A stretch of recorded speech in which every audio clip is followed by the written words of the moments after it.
तामर प्रणत मौलिमणि प्रभाणा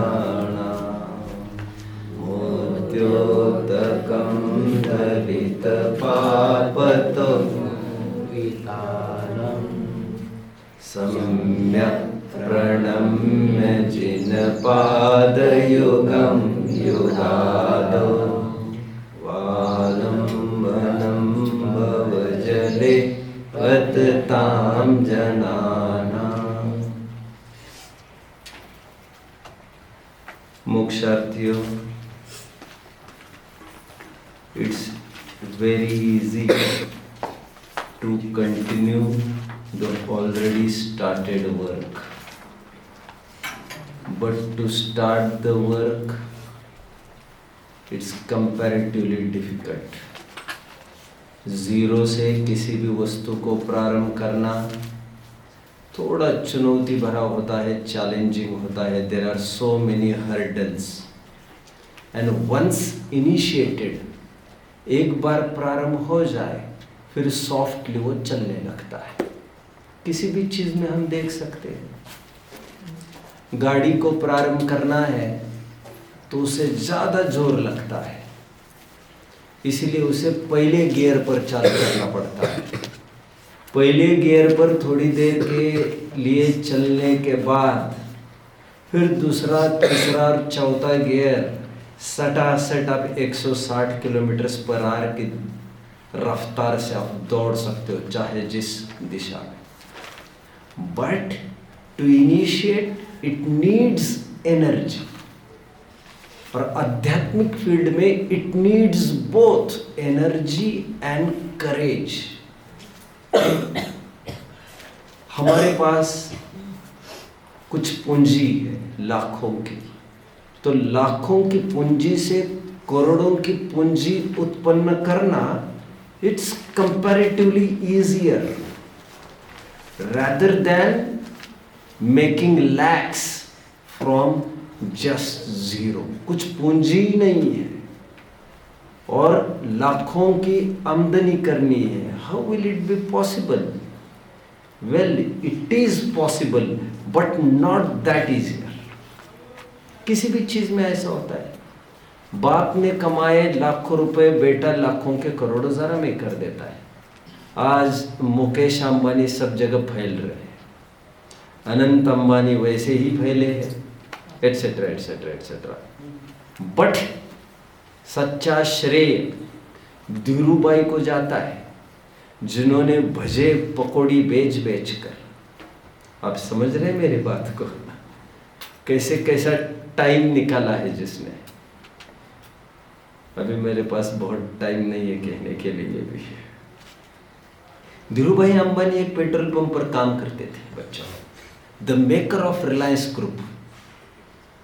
और जब एक जगह काम करते थे, पेट्रोल भरते भरते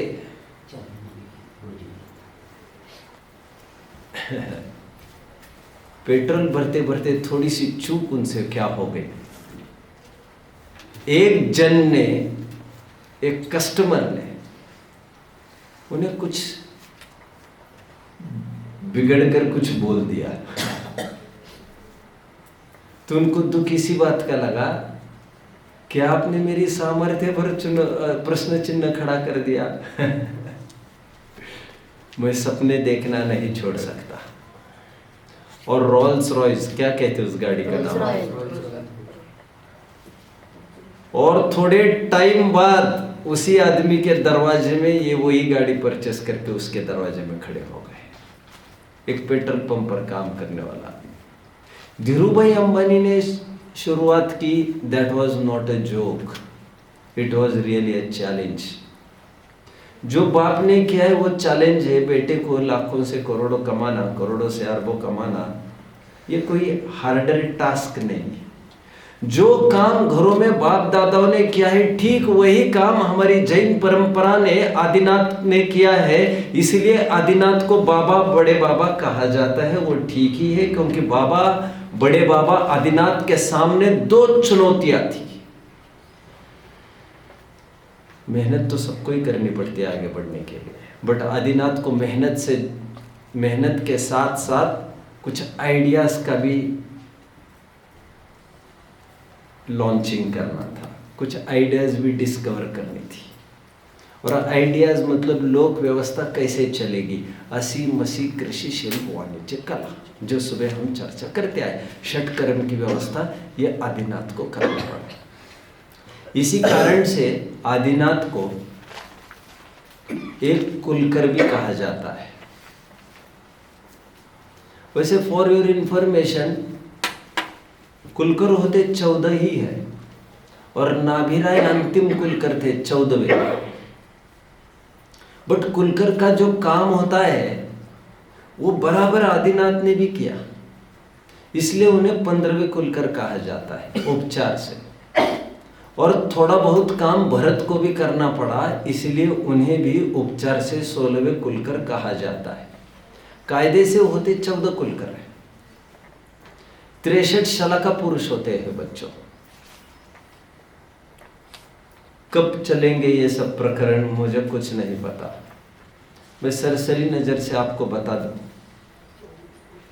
कर्म भूमि में 63 शलाका पुरुष होते हैं, extraordinary personalities, some celebrities of our field, some superheroes of our field।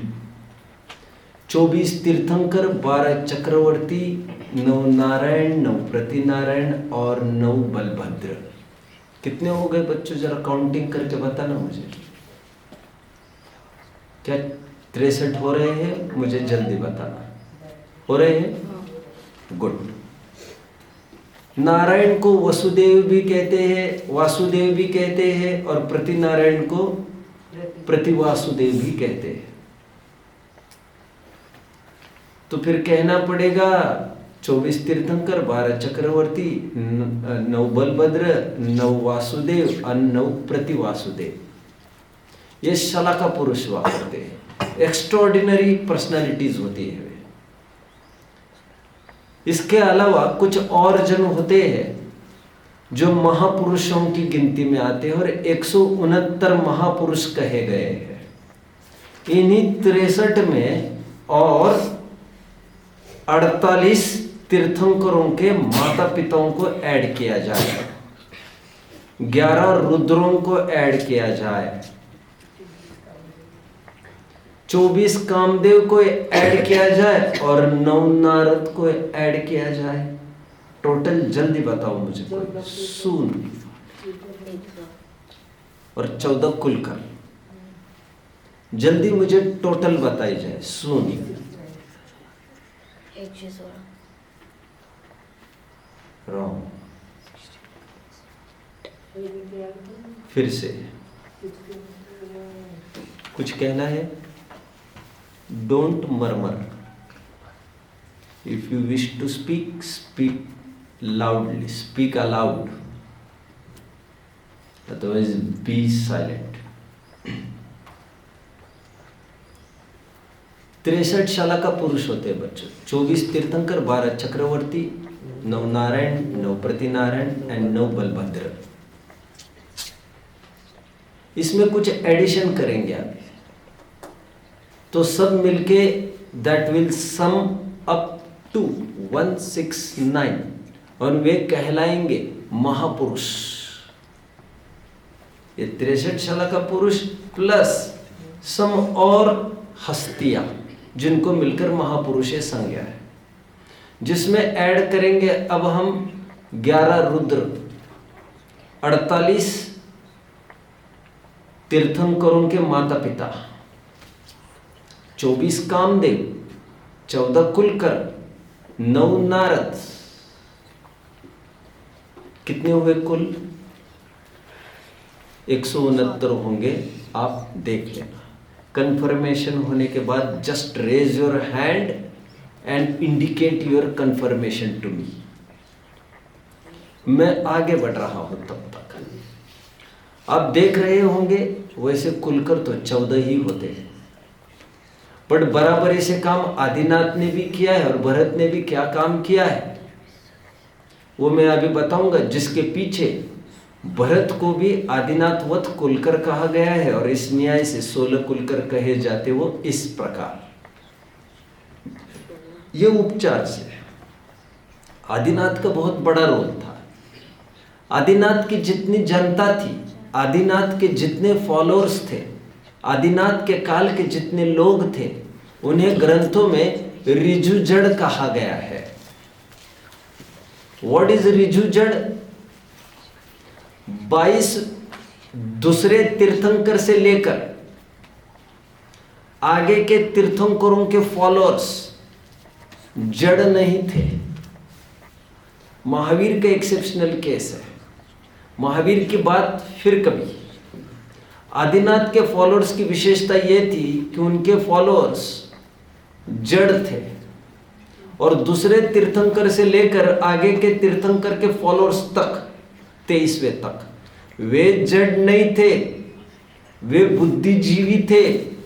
And to tackle with the educated and literate persons it's easier.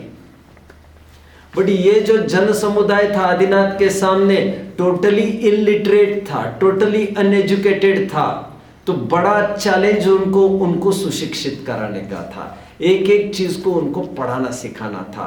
इसलिए उनके शिष्यों को कहते ऋजु जड़। क्या कहते हैं? व्हाट इज जड़? जड़ is not knowledgeable. What is जड़? जड़ इज इलिटरेट। व्हाट इज जड़? जड़ इज अनएजुकेटेड, अशिक्षित, कम शिक्षित, उसे कहते हैं जड़। हम पुद्गल को भी तो जड़ इसीलिए तो कहते हैं क्योंकि उसमें ज्ञान ही तो नहीं है। ऐसे ही तो लोग थे वे जड़वत, लेकिन थे ऋजु।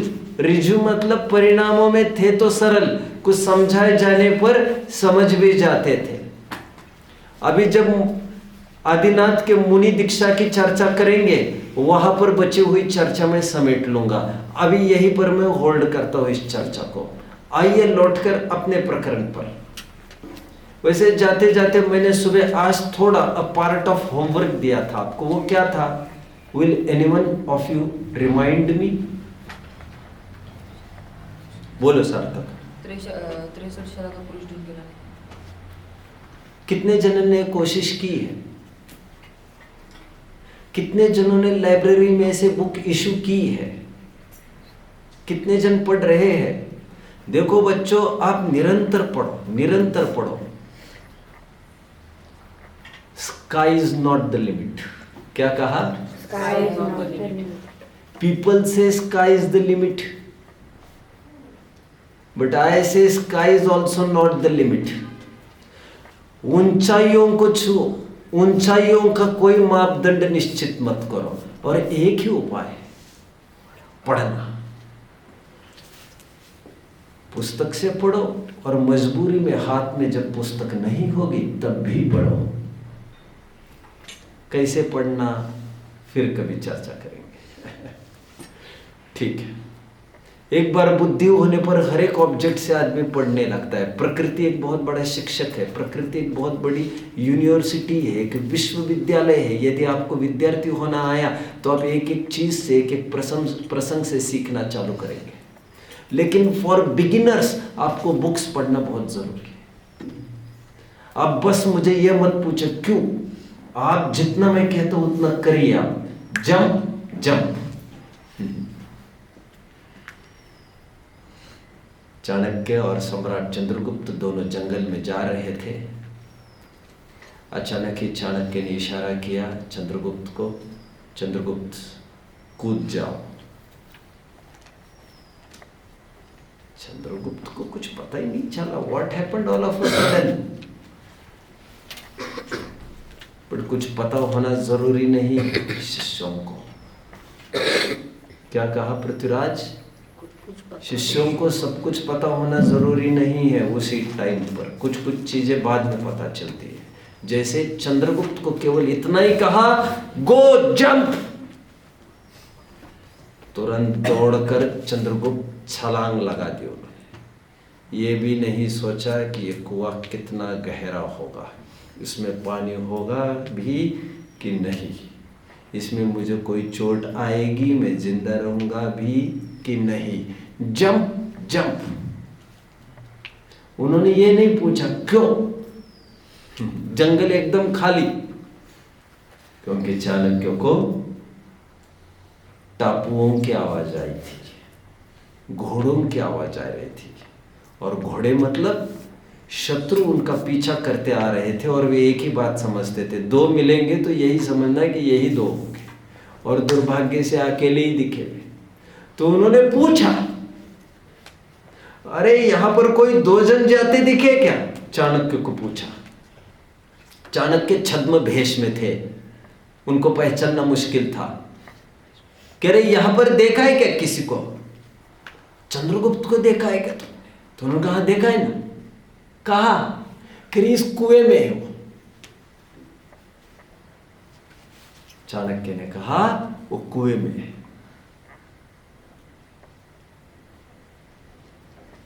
शत्रु ने कुएं में झांक वाक कर नहीं देखा, इसीलिए उसे चाणक्य कहते हैं। समझ रहे हैं बच्चों?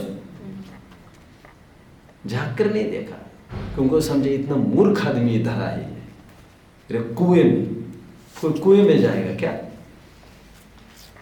थोड़ा झांक वाक कर देखने की भी कोशिश की होगी, कुछ समझ में नहीं आया होगा उसको। वो जाने के बाद चंद्रगुप्त को पूछा चाणक्य ने कि जब मैंने ये कहा कि कुएं में है तो तेरे ऊपर क्या बीती? तो सम्राट Chandragupta responded, I have no right to think about my master and his decisions. समझ रहे? I just follow, I just obey.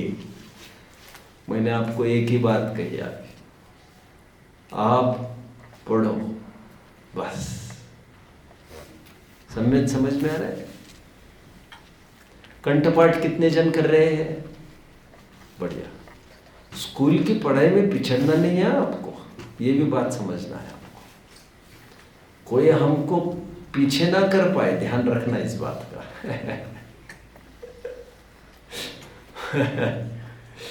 ठीक है,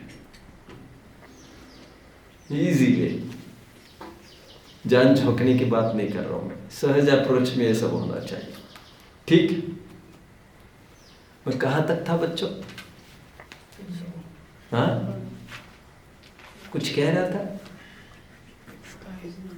हाँ,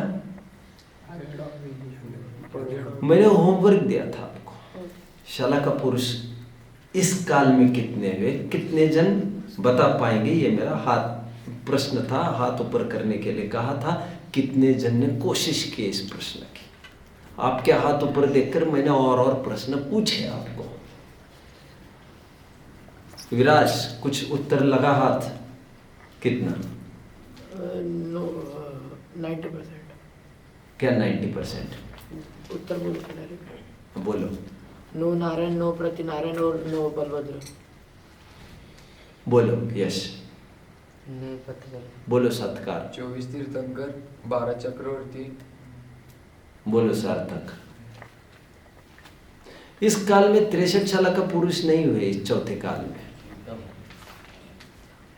होने 63 चाहिए थे। मैं 63 ही बोला ना अभी कि 64 बोला गलती से? कभी टंग स्लिप हो जाती है, आपको थोड़ा सा माइंड करना चाहिए, मतलब माइंड नहीं करना चाहिए, ये मुझे कहना है। समझ रहे हैं आप बात को?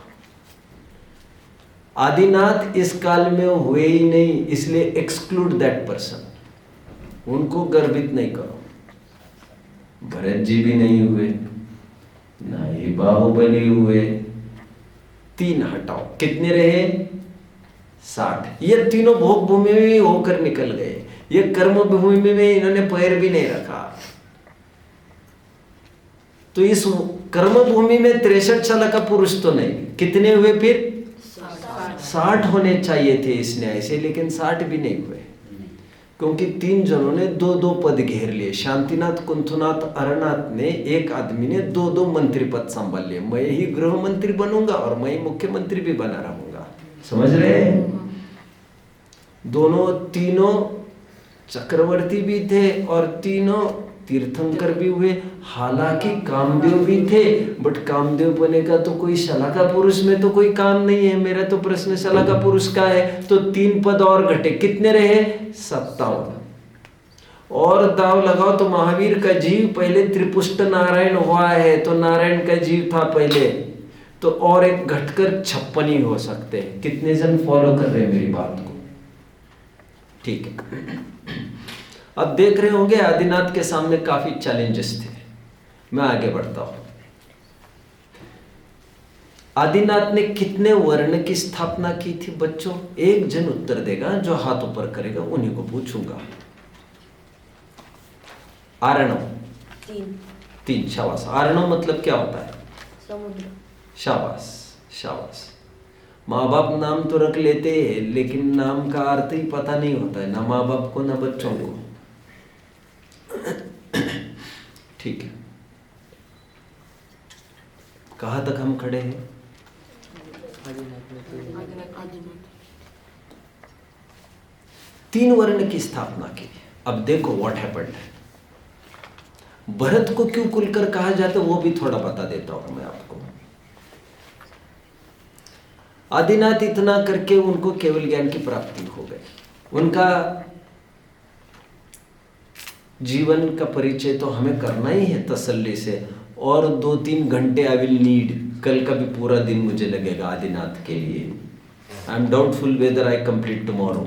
आई may need even 1 to 2 periods. देखते क्या होता है। आदिनाथ बहुत फेमस नॉन पर्सनैलिटी है। जैनेतरों में भी अच्छी धाक है इनकी, इसलिए इसे विशेष रूप से लेना है मुझे। उनके जाने के बाद, उनके केवल ज्ञान प्राप्त होने के बाद आदिनाथ के भरत के हाथ में ऑथोरिटीज आई। भरत चक्रवर्ती हुए, राजा रहे। उन्होंने, भरत जी ने एक दिन क्या किया, घर पर सबको आमंत्रित किया, लोगों को। जब आमंत्रित किया तो सब जगह घास बिछा दी और लोगों को बुलाया।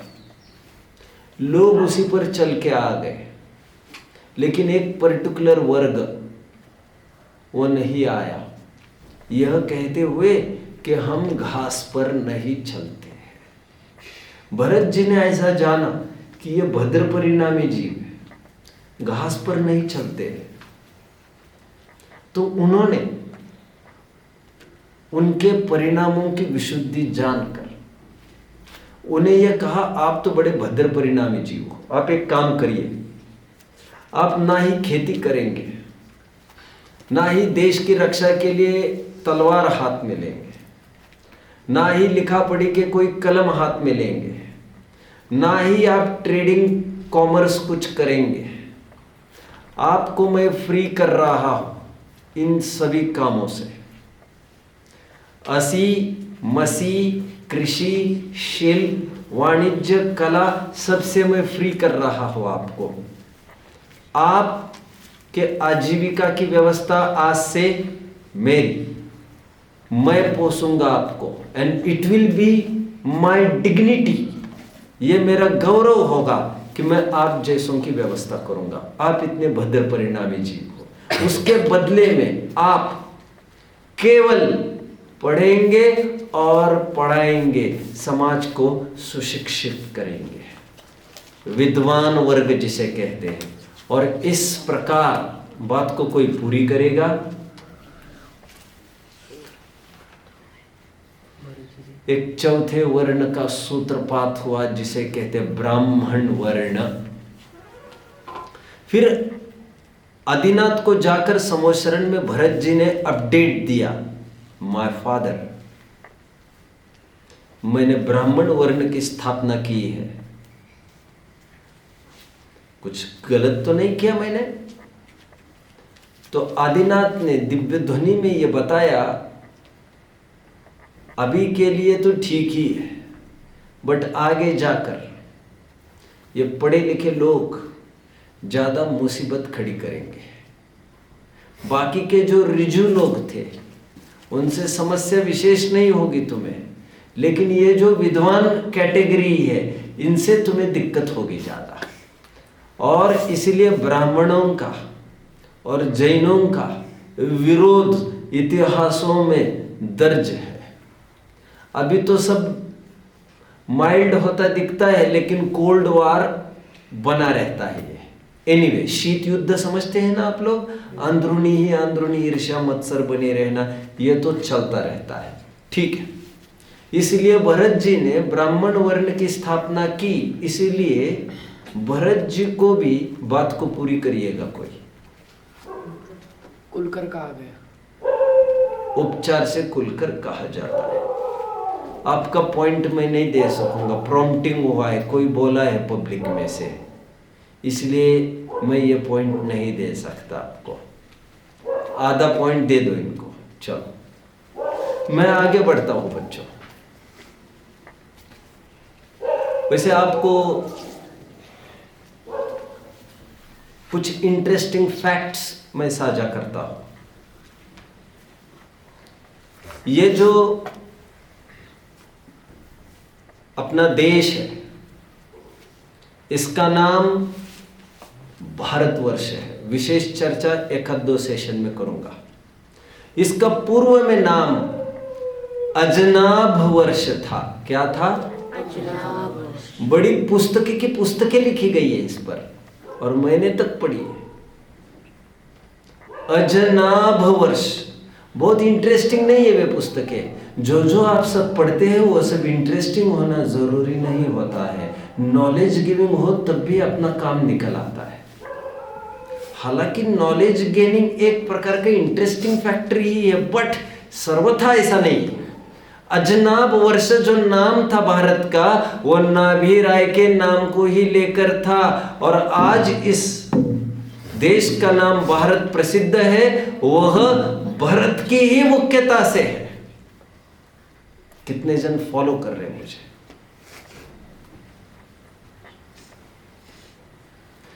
बड़ी बड़ी पुस्तकें लिखी गई इसके ऊपर भी, भरत का भारत एटसेट्रा एटसेट्रा, 5-7 बड़ी बड़ी पुस्तकें। बच्चों, केबीसी आपने कभी देखी होगी? मैंने आज तक नहीं देखी है। शायद उसका उदय ही तब हुआ जब हमारा रास्ता हो चुका था, जब हमने धर्म में एंट्री ली थी। ठीक है, कौन बनेगा करोड़पति एक अमिताभ बच्चन होस्ट करता है उस एपिसोड्स को।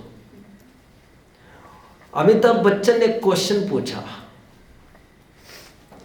जो भारत आज हम कहते हैं देश का नाम भारत, किस भरत के आधार से रखा गया है? ऑप्शन 1 ऋषभदेव के पुत्र, ऑप्शन 2 रामचंद्र जी के भाई, ऑप्शन 3 दुष्यंत और शकुंतला का पुत्र, और ऑप्शन 4 मुझे ख्याल में नहीं है। जब यह प्रश्न पूछा तो सामने वाले ने उत्तर दिया शकुंतला का पुत्र, राजा दुष्यंत का पुत्र। अमिताभ बच्चन ने उसको सही करार देते हुए उसको करोड़ों का इनाम बहाल कर दिया। Now what happened, just see. Acharya Vidyanandi थे, किसी को पता है दिल्ली में? कौन भारती में? आप नहीं जानते होंगे, जो अभी 4-5 साल में गुजर गए। आपके देखने का तो कोई सवाल ही नहीं रहा होगा, क्योंकि गुजरकर 4-5 साल हो चुके थे। तब क्या आपकी उम्र कितनी होगी? और वे कोई इस तरफ ने, वो दिल्ली की ही तरफ रहते थे, वहीं पर बस गए थे। ज़्यादा नहीं कुछ कहना चाहता। कौन भारतीय एक इंस्टीट्यूट है दिल्ली का। क्या कहा बच्चों?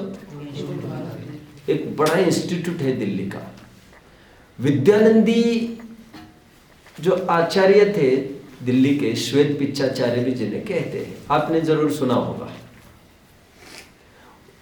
वे इतिहास और पुरातत्व में बहुत योगदान रहा है उनका।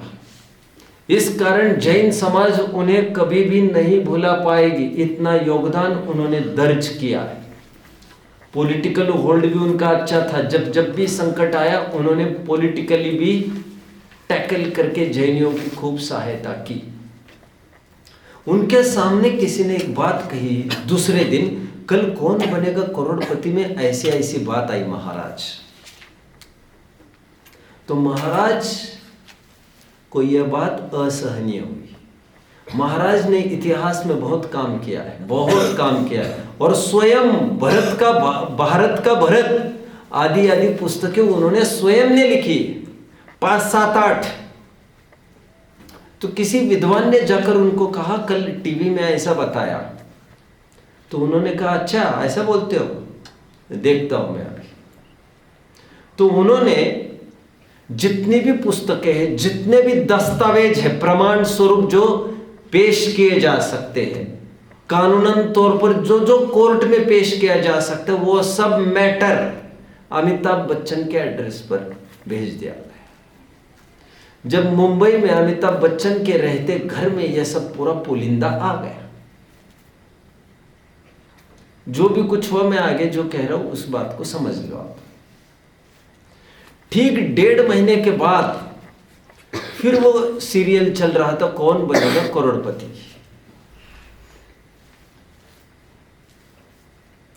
उस सीरियल में अमिताभ बच्चन ने एकदम रोकते हुए एक बात कही, कह रहे मैं क्षमा चाहता हूं भारतवासियों से, मैंने आज से 1.5 महीने पहले ये बात कही थी, फलाने दिन फलाने एपिसोड में मैंने ये कहा था, और करोड़ों का इनाम भी मैंने मुहैया कर दिया था इस प्रश्न के लिए कि ये भारत देश है वो किस भरत के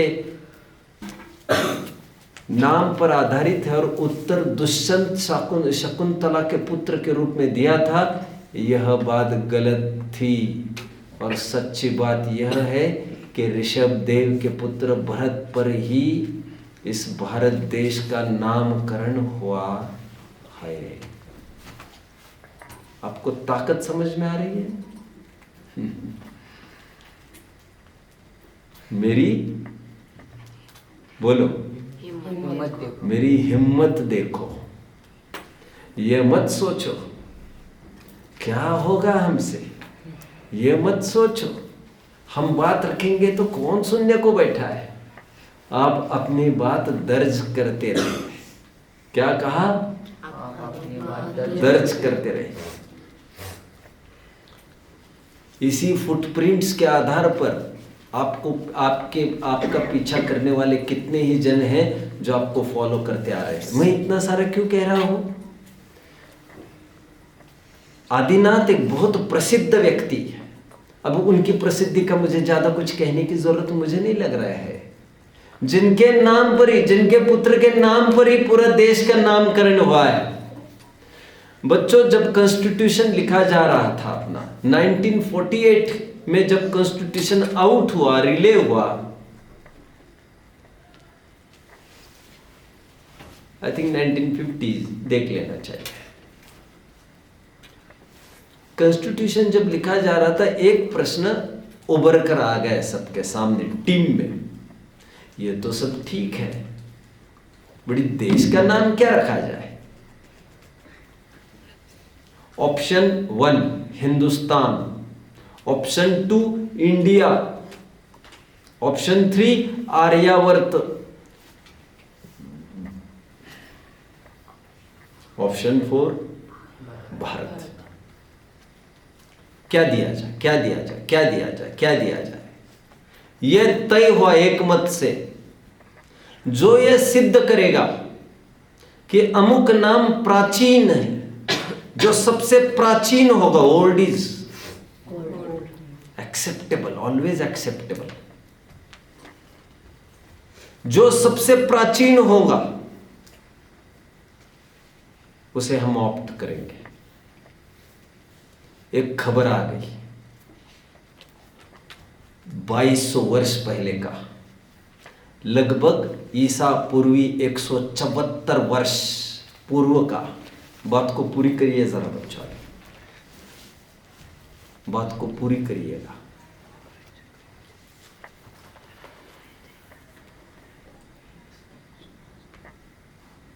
देव दर्शन के 7 पीरियड्स हुए, मैंने 3 कहे, सुबह 7 हुए। कितने? 7 पीरियड। मैंने इस बात को, जो प्रश्न आपको पूछ रहा हूँ, उसको मैंने कम से कम 3 से 4 दफे दोहराए हैं अभी अभी। मुझे मेरे सेशंस चालू होकर मुझे लग रहा है आज क्या तारीख है? 20। मुझे 1 महीना भी नहीं हुआ है पढ़ाना चालू करके। 1 महीना भी मुझे चालू नहीं हुआ है पढ़ाना चालू करके। 26 से हमारे मूल सेशंस हमने चालू किए थे, याद आ रहा है आपको? और उसमें 4 दफे रिपीट कर चुका हूं। 174 BC की क्या खासियत है? मैंने आपको बताया था, इस टाइम में एक बड़ा शिलालेख हाथी गुफा में लिखा गया था। भुवनेश्वर, कलिंग जिसे कहते, उसके पास उदयगिरी खंडगिरी की गुफा में जो हाथी गुफा है, वहां पर सबसे प्राचीन शिलालेख है जो प्राकृत में ब्राह्मी लिपि में लिखा गया है, जो 84 स्क्वायर फीट का है। कितना? 84 square feet. Oh, can you imagine 84 square feet? Can you imagine? ये 7 फीट होगा लगभग। मैं ये मेकआउट नहीं कर पा रहा हूं, but this is less than 12 feet. मतलब ये जो बोर्ड दिख रहा है ना आपका, इससे बड़ा शिलालेख है 84 स्क्वायर फीट। ओके, उस स्क्वायर फीट, वो उस शिलालेख 17 लाइन का है। कितना? 17 लाइन। उसकी 10वीं लाइन में भरदवसम ऐसा वर्ड है। क्या है? भरदवसम। उस शिलालेख को जो जैनियों की, तुम्हारी, हमारी, सबकी धरोहर है, ट्रेजर है, जिसको लाखों करोड़ों अरबों लुटाने पर भी जिसको सुरक्षित रखा जा सकता है, ऐसा ट्रेजर है वो जैनियों का। उसकी 10वीं पंक्ति में भरदवसम वर्ड आया है। इन्फॉर्म किया गया कॉन्स्टिट्यूशन में कि एक आधार मिल गया है। अभी यदि इससे प्राचीन आधार आए तो ठीक, नहीं तो इसे लॉक किया जाएगा। Pandit Jawaharlal Nehru, Mahatma Gandhi, Kaka Kalelkar, Rajagopalachari, I think Mountbatten also, et cetera et cetera, doctor Rajendra Prasad, कितनी बड़ी बड़ी हस्तियां हैं, वे सब स्वयं जाकर उस गुफा में जाकर उस वर्ड को देखा और एक मत से तय हुआ कि इस देश का नाम भारत ही होगा। इसलिए इस देश को भारतवर्ष कहते हैं। क्या कहते हैं? भारतवर्ष। वो और कोई नहीं, अपने जैनियों का शिलालेख है, जैनियों का, दिगंबर जैनियों का। भरदवसम ऐसा वर्ड है उसका। फिर हम स्ट्रॉन्गली मार्क करते हैं, आदिनाथ एक रिमार्केबल पर्सन रहे हिस्ट्री में। पंडित नेहरू ने वैसे एक बात लिखी है बच्चों, जाते जाते एक बात कह दो। आप स्कूल में पढ़ते हो और आपके मिसगाइडेंस के आपके अवसर काफी रहते हैं, आई नो, और आप मिसगाइड भी होते रहते हैं, लेकिन अभी मेरे बच्चे मिसगाइड नहीं होंगे कभी भी किसी से। पंडित जवाहरलाल नेहरू ने एक पुस्तक लिखी है, बोलिए।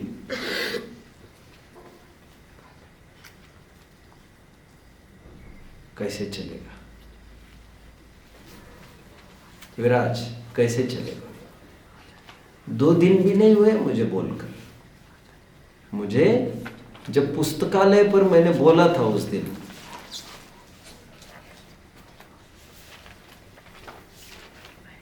चलो आज 5 मिनट जल्दी छोड़कर मैं विशेष बात करूंगा आपसे, कुछ सूचना। बोलो। बाल बहादुर पुस्तक आजादी, भारत की खोज, डिस्कवरी ऑफ इंडिया, जो मैं ये कह रहा था, ये दार्शनिक ग्रंथ है जो जेल में बैठकर लिखा है, लखनऊ की जेल में बैठकर 42 to 46 के काल में, 1942 to 1946 के काल में लखनऊ के जेल में बैठकर लिखी हुई ये पुस्तक है। डिस्कवरी ऑफ इंडिया में एक बात लिखी है पंडित जवाहरलाल नेहरू ने कि जैन धर्म का फाउंडर, जैन धर्म के फाउंडर महावीर है, महावीर। इससे ज्यादा दिक्कतें खड़ी होती है बच्चों, क्योंकि लोग ये समझते हैं जब भी जहां जहां सिलेबस में यह पढ़ाया जा रहा था, जैन धर्म को जहां जहां पढ़ाया जा रहा है वहां पर यही पढ़ाया जाता है कि फाउंडर कौन? महावीर। जब मैंने ऊंची आवाज में एक जगह यह बात कही कि महावीर नहीं, उनके हजारों लाखों करोड़ों वर्ष पूर्व हुए आदिनाथ ने भी इसी धर्म का प्रचार किया था। महावीर भी वैसे ही एक सैंपल थे, वैसी ही एक वानगी थी जैसे आदिनाथ। आदिनाथ भी कोई पहले थोड़ी थे। This has been happening from time infinite, ये तो अनंत काल से होता रहा है। जब जोरों की आवाज चलने लग गई तो गवर्नमेंट को हिला दिया लोगों ने और सिलेबस से बात हटानी पड़ी और सिलेबस में दुरुस्ती की गई और फाउंडर महावीर है ये वहां से हटाया गया। But what about Pandit Nehru's writings? उनको उनके साथ क्या किया जाए? पंडित जवाहरलाल नेहरू एक अभ्यासी व्यक्ति थे, खूब पढ़ाकू व्यक्ति थे। उन्होंने लिखा है तो उसके साथ क्या किया जाए? तो घबराने की जरूरत नहीं है। वहां पर फाउंडर का तात्पर्य इस्टैब्लिशमेंट की तरफ संकेत नहीं है, री इस्टैब्लिशमेंट की तरफ संकेत है। और री इस्टैब्लिशमेंट को भी फाउंडेशन कहते हैं। कितने जन मेरी बात को समझ रहे हो? बहुत बढ़िया। और कोई धारदार आधार लगे हाथ दे रहा हो। आप पीएम का आधार देख रहे हो, हम प्रेसिडेंट की तरफ बढ़ लेते हैं। डॉक्टर राजेंद्र प्रसाद ने एक पुस्तक लिखी है, भारतीय दर्शन। कौन सी बच्चों? भारतीय दर्शन। इंडियन फिलॉसफी, भारतीय दर्शन। उस पुस्तक में स्वयं डॉक्टर राजेंद्र प्रसाद ये लिखते हैं कि ये जैन धर्म हजारों लाखों वर्ष पुराना है। हिंदू धर्म के बाद उत्पन्न हुआ वाला ये धर्म नहीं है। हिंदू धर्म किसी की शाखा नहीं है। और उन्होंने इस बात की गवाही दी कि आदिनाथ महावीर के लाखों करोड़ों वर्ष पहले हो चुके थे और उन्होंने भी इसी जिनवानी को प्रवाहित किया था और वे भी एक तीर्थंकर रहे थे। स्वयं डॉक्टर राजेंद्र प्रसाद ने इस बात को लिखा है। आदिनाथ का नाम एक मत से सबने स्वीकार किया है, इसलिए आदिनाथ का नाम हिंदुओं के भी वेदों में, 18 पुराणों में, ऋग्वेदों में लगभग 144 जगह, क्या कहा बच्चों? 144 जगह आदिनाथ का, ऋषभदेव का नाम आपको हिंदी लिटरेचर में, हिंदुओं के ग्रंथों में, उनके पुराणों में पढ़ने मिलेगा। इससे ये निर्विवाद सिद्ध होती है बात कि जैन धर्म आजकल का नहीं है। और आदिनाथ इसलिए भी महत्वपूर्ण व्यक्ति हो जाते हैं क्योंकि अजितनाथ, शंभुनाथ, अभिनंदन का तो किसी ने नाम लिया ही नहीं है। बहुत दाव लगे तो नेमिनाथ तक गए हैं लोग। नेमिनाथ के पहले वालों को किसी ने भी याद नहीं किया, फिर ठेठ पहली कड़ी पकड़ी है आदिनाथ की। इसलिए आदिनाथ की सिद्धि में हमारे जैनत्व की प्राचीनता स्वयं सिद्ध होती है। इसलिए महावीर को हाईलाइट नहीं करके आदिनाथ को हाईलाइट करने की एक विशेषता होती है। कितने जन फॉलो कर रहे हो बच्चों?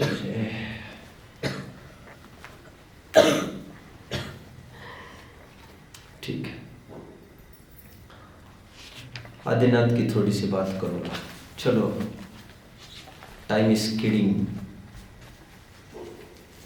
हो सकता है मैं अगले पीरियड में इतिहास बताऊं, कुछ वैसे ही बातें बता देता हूं। चालू करता हूं। आदिनाथ का जन्म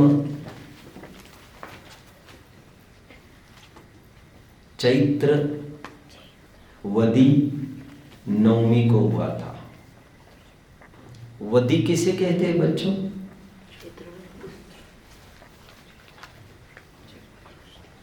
दो वर्ड्स है, वदी एंड सुदी। वदी मतलब कृष्ण एंड सुदी मतलब शुक्ल। सुदी शब्द है शुद्धता से, इसलिए शुक्ल पक्ष। वदी आया बंद से, ढकना, आवरण आना, इसलिए कृष्ण पक्ष। चैत्रवदी नवमी को आदिनाथ का अयोध्या में जन्म हुआ। मोरुदेवी और नाभिराय के वे पुत्र थे। हमारे श्वेतांबर भाई ऐसा मानते हैं कि मोरुदेवी और आदिनाथ भाई बहन थे, क्योंकि युगलिया थे, ऐसा वे मानते हैं। कितने जन मेरी बात को समझ रहे हैं? But by then the conditions were changed, you will have to understand this thing. तब तक कंडीशंस काफी डिसऑर्डर में आ गई थी, और महापुरुष ऐसे कैसे हो सकते हैं? महापुरुष कदापि ऐसे नहीं हो सकते। हाँ जी, विवादित नहीं रहते। विवादित नहीं रहते। कभी चर्चा होगी तो इसकी भी मैं चर्चा कर ही लूंगा। थोड़ी बहुत चर्चा मैंने सुबह वैसे कर ली थी। आपको ख्याल में है भाई बहन के शादी की? ख्याल में है? मैंने ये भी कहा था वो तो एक सामयिक परिस्थिति थी, मजबूरियां थी। They didn't have any option, they were helpless. और वो तो that was a part of, प्रकृति का एक हिस्सा बन गया था। एनीवे, मोरुदेवी और नाभिराय के पुत्र थे आदिनाथ। आदिनाथ की कुल आयु 84 लाख पूर्व की थी। मैंने कहा क्या ये तीर्थंकर पाठ में? शायद मैंने समझाया है आपको। मैंने आपको पूर्व के कई अर्थ बताए थे, आपको याद आ रहा होगा। एक पूर्व दिशा के अर्थ में है, एक पूर्व कालवाची है, और मैंने ये कहा था ये पूर्व और ही तीसरा है, और मैंने ये कहा था यह पूर्व यूनिट है काल का। पूर्व मतलब क्या? एक पूर्व मतलब 84 लाख पूर्वांग, और एक पूर्वांग मतलब क्या? 84 लाख वर्ष। तो एक पूर्व मतलब क्या? 84 लाख मल्टीप्लाइड बाय 84 लाख वर्ष। 84 लाख स्क्वायर वर्ष, 70,56,000 करोड़ वर्ष।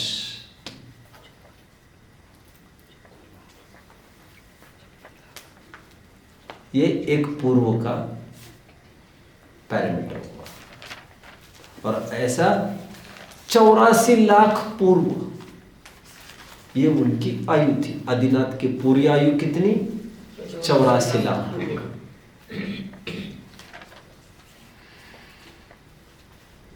आदिनाथ सरवार सिद्धि से आए थे यहाँ पर। उनके पूर्व भवावलियों की चर्चा मैं सुबह कर पाऊंगा, अभी नहीं। 83 लाख वर्ष उनके राजपाट में चले गए, गृहस्थावस्था में चले गए। 83 लाख वर्ष के बाद, 83 लाख पूर्व, वेरी सॉरी, 83 लाख पूर्व के बाद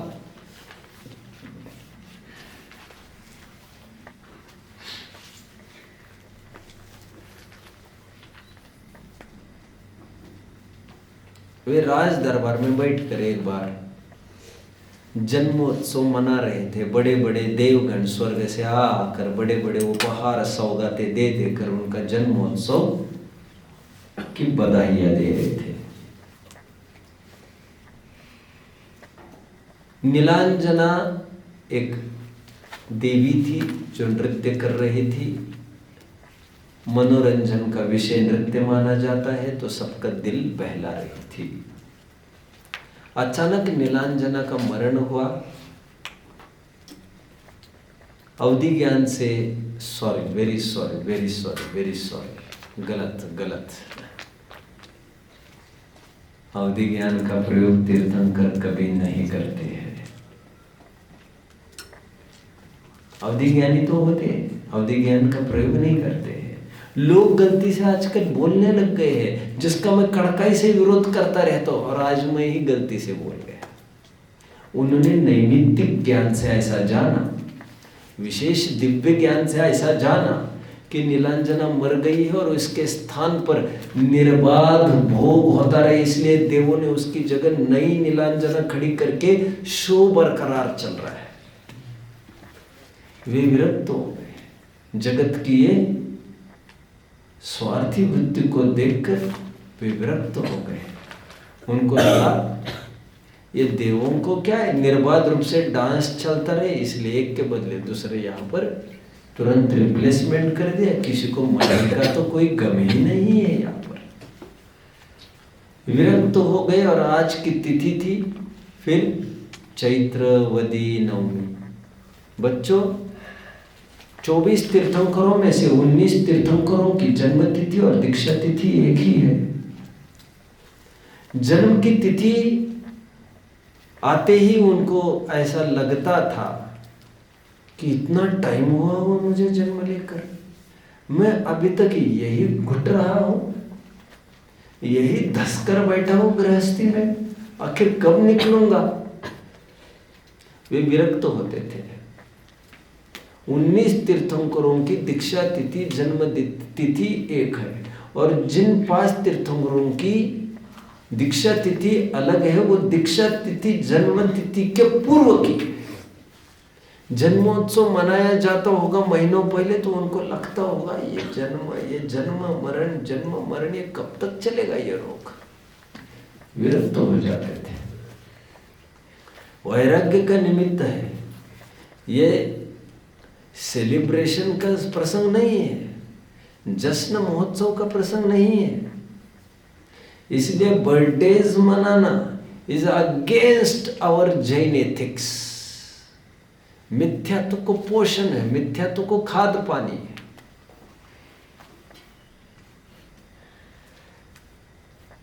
ठीक है। जन्मदिन केवल और केवल उन्हीं का मनाया जाता है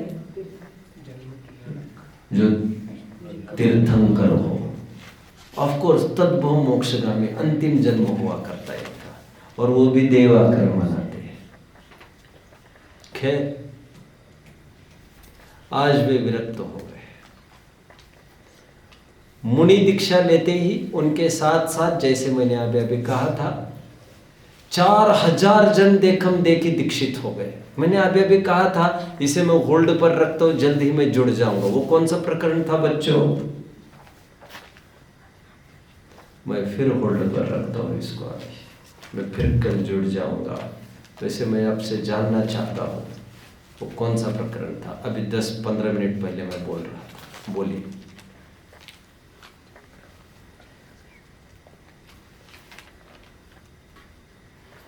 प्लीज सुन।